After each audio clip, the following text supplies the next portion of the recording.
मी अलकाताई तायडे, महिला आघाडी भारतीय जनता पार्टी अध्यक्ष।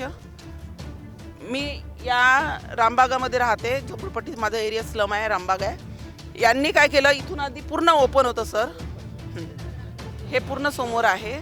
यांनी काढलेलं आधी पूर्ण इथून ओपन जागा होती आणि अधिकाऱ्यांनी आम्ही त्यांना PM योजना यांनी काय केलं आहे, इथं ओपन जागा असल्या कारणामुळे आम्ही यांना बाथरूम बांधू दिलं। त्याच्यानंतर यांनी काय केलं आहे, रजिस्ट्री केली। देवेन भाऊने आम्हाला रजिस्ट्री करून दिली होती स्लमला, तेव्हा यांनी रजिस्ट्री करून सन्यांनी यांना ते झोपडं दाखवलं, जे बाजूला जे झोपडं आहे ते झोपडं दाखवून सन्यांनी रजिस्ट्रीवर त्या घरकुल उचललं आणि ते घरकुल उचलून सन्यांनी यांनी पूर्ण बांधकाम रोडावर आणलेलं आहे। आम्ही यांना एकदा दोनदा तीनदा समजावून सांगितलं, पण यांनी काय ऐकलं नाही आहे। तर आमची अशी इच्छा आहे की बा यांच्यावर केस झाली पाहिजे। आम्ही ते तर करूच, देवगिरीला त्यांना बोलवलेलंच आहे, पण आमचा जो याचा रस्ता आहे, बाकीचे जे आमच्या त्या गल्लीतले लोक आहे ते येणं जाणं करतात, इथून त्यांना प्रॉब्लेम होत आहे। आमची जशी जागा आधी ओपन होती आम्हाला तशीच देण्यात यावं।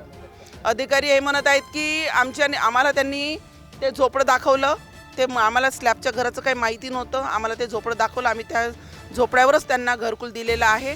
तर आम्ही ते करू। मी म्हटलं तुम्ही काय करणार आता, तर त्यांनी म्हटलं, त्यांनी ते आले होते इथे, त्यांनी बघितलं, तर त्यांनी म्हटलं की बा आम्ही त्यांच्यावर केस करू आणि आमचे जे घरकुलचे पैसे घेतलेले आहेत ते आम्ही त्यांना परत मागू, असे ते बोललेले आहेत। त्याच्यानंतर आम्ही पुन्हा ऑफिसमध्ये गेलो होतो। त्याच्यानंतर त्यांनी मला रजिस्ट्री दाखवली, त्या रजिस्ट्रीवर हे झोपडं दाखवलेलं आहे। त्या झोपड्यावर त्यांनी कसं काय दिलं, मला ते त्यांच्याकडनं माहिती घ्यायची आहे की त्या झोपड्यावर तुम्ही कसे काय दिले, त्याची रजिस्ट्री नाही, टॅक्स नाही, तुम्ही दिलं कसं। विचारपूस केली आहे त्यांना भेटलो पण मी, त्यांनी रजिस्ट्री मला कागद पण दाखवले आहे, त्याच्यामध्ये गॅरंटर आहेत 2-3 जण, ते पण पाहिलेलं आहे मी।